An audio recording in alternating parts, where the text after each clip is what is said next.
This video is brought to you by AKS IAS. Welcome to AKS Daily News Analysis of the Hindu newspaper dated 27 February 2020 of Hyderabad edition.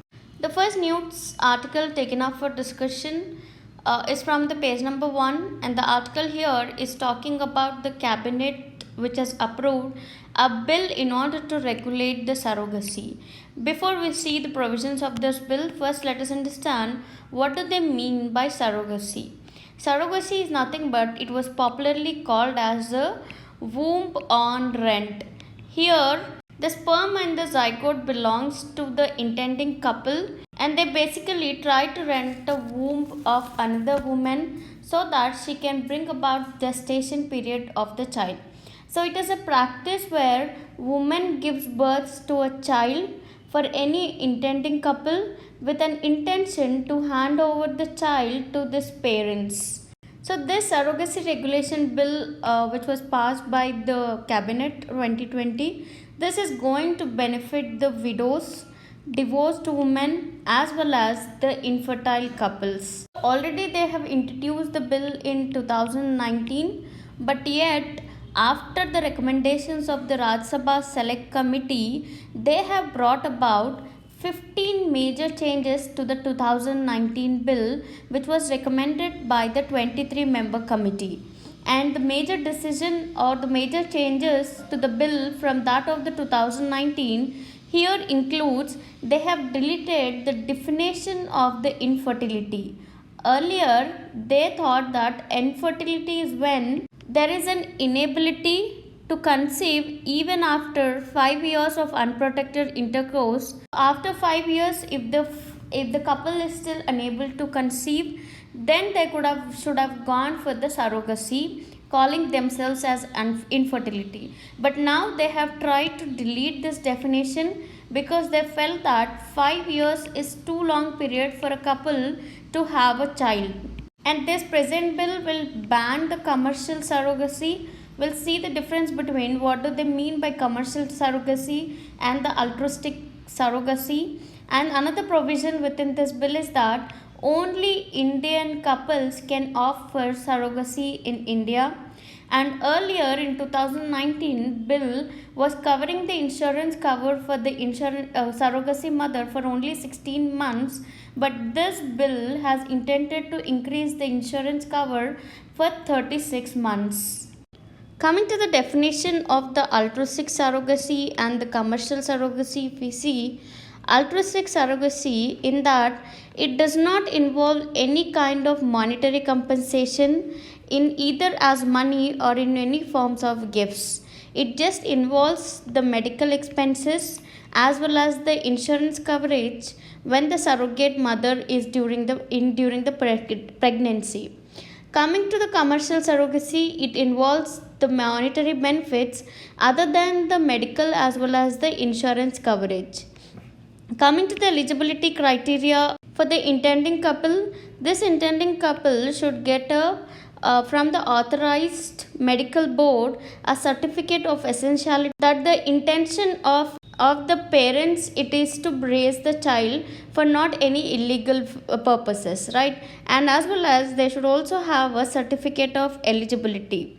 So coming to the offences and penalties under this bill, like there cannot be any commercial advertisement for the commercial surrogacy, right? If at all the government finds that any institution or any person, if they are doing some kind of commercial advertisement for the commercial surrogacy, then it will be considered as an offence under this bill. And another offence is exploiting the surrogate mother. And the third one is abandoning or exploiting or disowning a surrogate child, and selling or imports of human embryos or gametes for surrogacy. So all these three offences will involve imprisonment up to 10 years or a fine up to 10 lakh rupees. So this bill also specifies about the range of offences and the penalties for other contraventions of the provisions of this present bill. Next, the article here is talking about the Rakhigarhi. This Rakhigarhi, if you can see, It is one of the site of the Indus Valley civilization. We already know about the famous sites of the Indus Valley civilization, right? Like the Mohenjo-daro and the Harappan site itself. Whereas in India, we know about the Dholavira, Lothal, among the some, right? So in Rakhigarhi, now the people are afraid because in the recently introduced budget, our finance minister has talked about the 5 on-site museums that they want to develop in the country. It in this 5 on-site museum, it also includes the Rakhigarhi, which is in the state of Haryana, and it will also include the other Indus Valley civilization sites, and the third one being the Adichanalluru, which is in the Tamil Nadu state of India. Fourth one is the Shivsagar in the state of Assam, Hastinapur, which was a capital of Kurus in the state of UP. Not only that, they have also talked about the tribal museum that they want to establish in the Jharkhand region, along with the Lothal, which will be made into the Marine Museum. So this was the 5 on-site museum that was proposed by our finance minister during the present budget. And because this Rakhigarhi was also mentioned as an on-site museum to be developed, the people, the villagers in and around the Rakhigarhi are afraid that they may lose the land in this context. If we see the current status of this Rakhigarhi, the mounds of Harappan are lying in the like a garbage or a dump garbage in these places. So center now is moving ahead with its plan to develop this site as a tourist hub as well as to set up it as a museum. And here it has got the permission of the 2 villages in Haryana of the Isar district, and Archaeological Survey of India have already started the planning the project. The main aim, they say, how the face of the Dholavira has changed after it was rectified as an ancient archaeological site.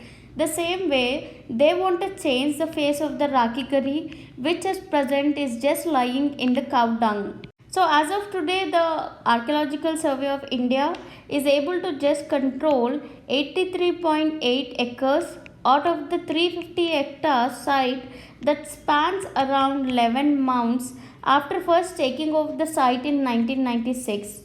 But yet, due to the encouragements and the pending court cases, this Archaeological Survey of India could not move forward. And now they want to remove this encouragement and improve the status of the survey, because as of present it is only about 5% of the site has been excavated. This site becomes again important because we get to see both the early and the mature Harappan phase. From here they could get around 4,600-year-old female skeleton, fortification as well as the bricks. If you remember, the beautiful point about the Indus Valley civilization was these people would use the burnt bricks, and that is why these bricks are able to survive even after this many years. And once we start excavating, we will get a more insight into the mature as well as the pre-Harappan sites in and around in India. Coming to the next article here related to the federalism of the syllabus. The article here is talking about the Assam. State of Assam is again at the center of fresh border row. The main reason why Assam is again and again coming into the foray when we have to talk about any of the border issues of all the northeastern states, it is because since 1962 most of the state borders of the state of all these northeastern states were carved out of the Assam region, and then it was divided following the myopic vision of the central government. And because all these borders do not actually synchronize with the tribal territories and the identities, so this is what is creating a repetitive conflict in the region, and that is how it is leading to the disturbance in this region. And every time we get to see Assam as a center of all these conflicts, because most of these neighboring states that we get to see here were carved out of its territory since independence. And now in order to consolidate the Indian Union at the time, so as to cater the aspirations to the all these local tribes, so they started to give a separate statehood to all these states. Now, Assam is again at the center of fresh interstate border row in the northeastern region. Now, this time it has a conflict with the region here you can see called as Mizoram. This Mizoram shares a 123 kilometers boundary with the Assam, and now it is claiming saying about the 509 square mile stretch, saying that this 509 mile stretch it is occupied by the state of Assam, and now it wants the center to review the borders with the Assam. And here it is talking about the Bengal Eastern Frontier Regulation of 1873 and the inner line regulations, right? We all know about the inner line permit, right? First, this inner line permit is that they will draw a line. If there it is all the tribal regions, if they are there, they will just give a draw a line, and non-residents can only pass by this lane, and they cannot come and reside in the other tribal people who are residing over here, so that other people who are coming as traders or whoever wants to move from that place do not disturb the authenticity of this tribe. The main reason why they have brought this ILP. Now if we see this foreigners protected areas of 1958 is modern embodiment of nothing but the inner line permit. So this order was passed in furtherance with the Bengal Eastern Frontier Regulation, right? So this inner line regulation, which are commonly referred to as inner line permit system, first gained effect through the Bengal Eastern Frontier Regulation. Now at present, if we see this BEFR, it continues to apply in the Arunachal Pradesh, Nagaland as well as in the Mizoram districts. So now because it has been lifted in the whole of Assam as well as in the entirety from the state of Meghalaya. So now this Bengal Eastern Frontier Regulation allows the Arunachal Pradesh, Manipur as well as Mizoram, Nagaland not to let the non-resident Indians in without any inner line permit for temporary stay. So now the Mizoram is asking the government to, in order to see the same Bengal Eastern Frontier Regulation as well as the Foreigners Protection Act of 1946 in order to get their 509 square miles of land back to the Mizoram, to the state of Mizoram. Coming to the next article, both of these articles are related to the new COVID-19 virus. After we are getting to see a surge in infections outside of China, mainly in the countries like Germany, Italy, Iran as well as in South Korea. As of today, there are around 78,000 cases have been registered who have been infected with the COVID-19 virus in China. But if we look at the deaths, it's like around 2,700 people have died in China. But there outside of China, we could see 44 deaths. But what is more concerning here is that the number of cases which are getting infected per day outside of China is increasing, as we have noticed around 2,790 cases outside the China. Although WHO has declared saying that the epidemic in China is peaked and it has been declining since. And WHO has claimed that currently more new cases of COVID are reported each day outside of China than the inside of China. The main countries which are suffering is Germany, Italy, Iran, South Korea, because Germany has recently confirmed 20 new cases, and might be it will be heading towards the coronavirus epidemic, and so it has urged the regional authorities, hospitals and as well as the employers to review their pandemic planning. Next, our India has sent India's Air Force C-17 Globemaster 3 aircraft to Wuhan in China, and this is the third aircraft that the India has sent in order to evacuate the citizens from the COVID-19 hit region called as Wuhan. So this time they are not only going to lift the people from India but also from the neighboring countries. And because of the increasing number of cases in South Korea, Iran and Italy, the Union Health Minister has issued an additional travel advisory asking Indians to refrain from non-essential travel to these countries. And the people who are returning from these countries, they will be kept in a 14-day quarantine after their arrival into India. The next article here is trying to talk about, or it is trying to finalize about the highlights what has happened during the Trump's visit to India. So article here is saying about the science and substance, how what was a rapport with the president of America has clinched to the tail. So here we can divide them into two parts about the Trump's visit. One was very symbolic and the personal rapport this both the leaders tried to share, and the other outcomes we can put it into the actual bilateral outcomes. If we see how they have addressed each other in the Motera Stadium, you can know how they were trying to usurp, we cannot say, I should not say usurp and all, but how they were trying to please each other, because we see how the Trump was calling Modi as a true fan, calling him as a tremendous successful leader, and same was reiterated by the Modi when he went to the Howdy Modi event at Houston. The way he has tried to talk about the Trump, calling as Abki Baat Trump Sarkar, and all this shows the personal chemistry that these both leaders are trying onto each other, and that is how we could see Modi saying that within 8 months these two prime ministers of the world have been meeting for the five times, right? And here we can see how Modi must be very pleased by knowing that Trump kept quiet on the three issues, that he did not talk even on the restrictions which were imposed on the Kashmir. Also, he kept quiet on the CA issue, and he called him saying that the Modi all that he wants is the religious freedom.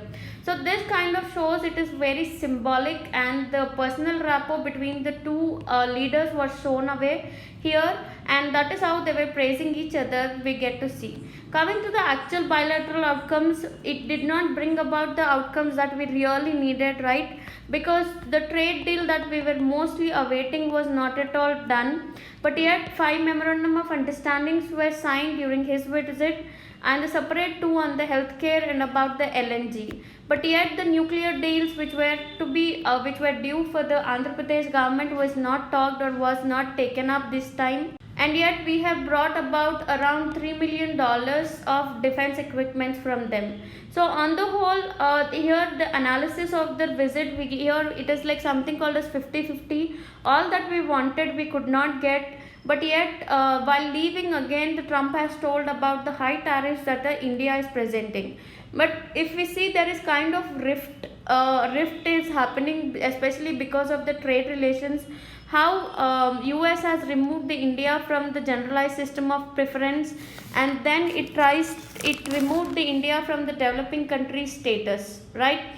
All this shows the Trump's main aim of coming to India was to show away how much response he has in India or in other parts of the world, especially because of the elections which are due in this November. Next, the article here is talking about the debating the water quality.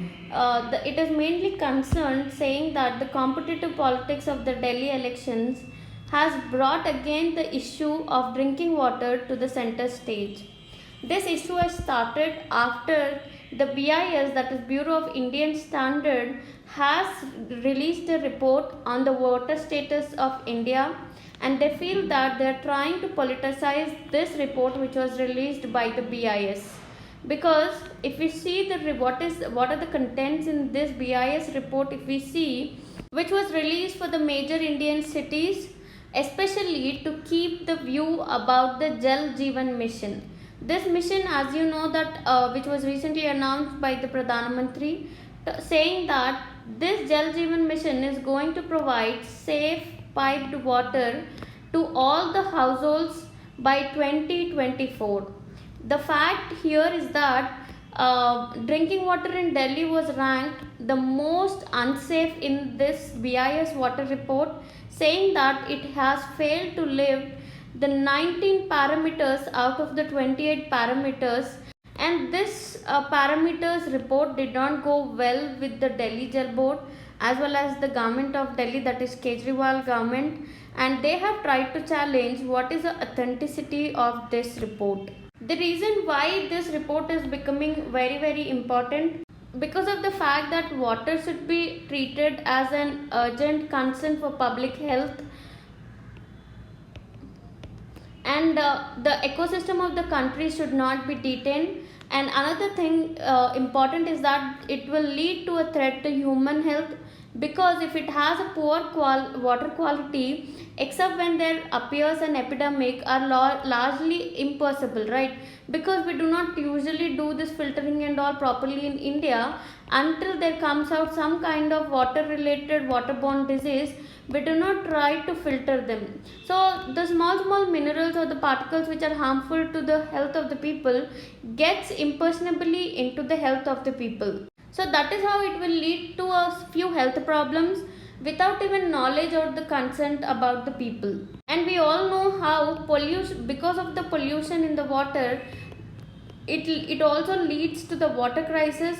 As we know, more the pollution, then we won't be able to use the water that is actually available for us, right?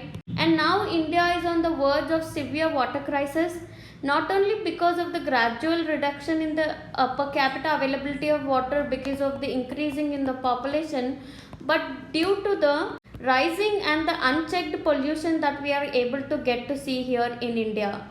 So in this aspect, in order to know how the water pollution is actually leading to the water crisis in India, here we will be able to appreciate the CB's report, that is Central Pollution Control Board, and it said that the country has a treatment capacity for only 30% of the sewerage that is generated in major cities.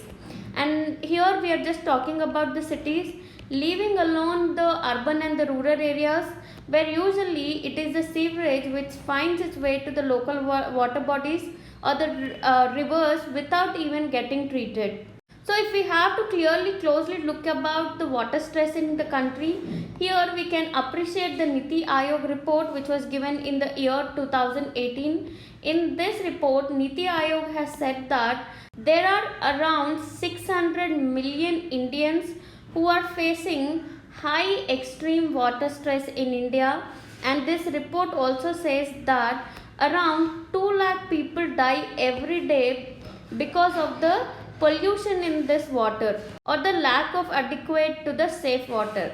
And if we talk about the demand side of this water, here we will know that the demand is going to increase, and maybe it will even double the availability of the supply by the year 2030. That is, within next 10 years we need double the amount of water to make it available for the people. And the main concern in the Delhi report here is because the Delhi water contains usually high methane in Yamuna water in Delhi, because usually this Yamuna water before it comes to Delhi, it passes from the Haryana region, right? So by the time it comes to Delhi, usually it will be coming after it is being treated by the Haryana government, right? So because it is being treated at Haryana, because of the excessive use of chloromethane that may be produced during the disinfection process, and this chloromethane considers very carcinogenic elements, and because of which sometimes even the Delhi Water Board does not supply the water, because it takes some time for it to do this demethanization, which will usually affect the people in a long run.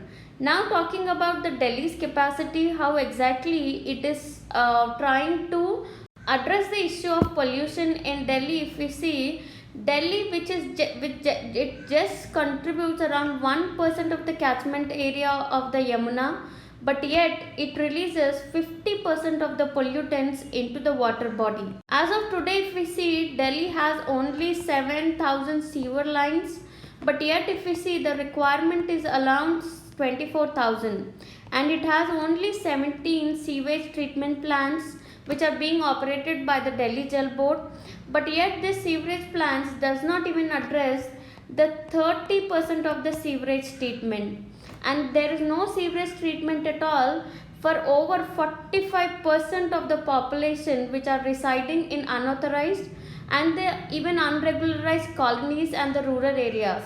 So as of today, if you see, 18 major drains which are carrying the sewage, garbage and industrial effluents into the Yamuna directly. And another major reason why there is so much of pollution in the Yamuna river, it is not only because of this untreated sewerage water and the industrial effluents, But because these people sometimes, not sometimes but many times, they kind of release this solid waste and construction materials by individuals or the municipal bodies directly into the Yamuna. That is where it has brought about a choking to the Yamuna, and it is leading to the suffocation of the river water. So all this shows that providing the drinking water is not just an expensive, but it needs lot of good governance, right? So until the governance is equipped with good qualities of equipment so that it can provide good water to the people, the main reason what it needs is first the knowledge on measurement of and the regulation of water quality. And it is not the fault of the Delhi Jal Board that we can talk about here, but yet they also face lot of constraints, especially in concerning the water resources management and the laws in the countries. So talking about the Jal Jeevan Mission, even if it has not been so structured, conceptualized or funded adequately, it has somehow begun, and this is an important work gathering information, especially on the scale and scope of the problems, so that it will make it very open and transparent way manner about the information that is needed so that we can provide the safe drinking water to all the people. Next, the article here is talking about a center's decision where the center is thinking in order to revamp the IT Act of 2000. If you see the IT Act which was made in the 2000, at that time, if you talk about the technological penetration into India, it was very far less when compared to the 2 decades that we have traveled to 2020. So because this technology changes in a very rapid kind of with rapid speed, now they want to improve the provisions of the Information Technology Act of 2000 so that it will actually benefit or suit to the current requirements. And for this purpose, the government is soon going to form a committee which will involve both the ministers as well as the people from the industry so that they can bring about few changes into this Information Act of 2000. So the main aim in order to work on this Information Technology Act would be to bring about the technological advancements to suit the present generation's requirements, as well as to deal with the cyber crimes. Maybe the time they have enacted this act in 2000, we did not see so much of cyber crimes in India, but yet today we get to see a lot of cyber crimes. So in order to address that, this will be the 2 main aims when they are bringing about the changes or the amendments to that act. But yet there are a lot of challenges to the people when they have to consider the following things. Here, the first important thing is the scale of users, because from 2000 the consumer technology has increased, that is the number of consumers to handle have been increasing. And not only that, today India is talking about the Digital India program, because of which they are trying to promote the digital payments, let it be in the GST or in any other acts. So the delivery of services becomes a greatest challenge for them, right? Not only that, this act also will keep in mind about the Supreme Court's judgment on the right to privacy. Because of the increasing number of cyber crimes in India, this right to privacy becomes very important. As we know, recently they have brought about the data protection bill, right, Data Protection Act, in which we are trying to give more importance to the privacy. So that if they're trying to revamp this Information Technology Act of 2000, it is when the main aim of present country that they are working on, that is Digital India and the digital inclusion, we can achieve it. Next, the article here is talking about the Cabinet Committee on Economic Affairs has approved setting up of Technical Textile Mission. So before we understand the mission aims, first let us see what do they mean by the technical textiles. These technical textiles are the products which are manufactured for non-aesthetic purposes. Mainly we can say the primary criteria for these textiles are the functions, right? So example in this technical textiles includes like automobile applications, geotextile, agro textiles, etc. The main aim of launching this mission, it is to make India a global leader in the textiles. That is the technical textiles. They want India to grow as a global leader as well as to increase its usage in the domestic markets. Now this mission will be implemented for the next 4 years. So it may be finished. This mission will cover up till the year 2024. And here in this mission they have mentioned about the 4 components.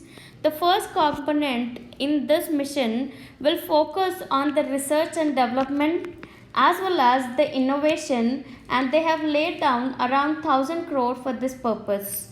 But yet they have been very specific about what they want to do with this research.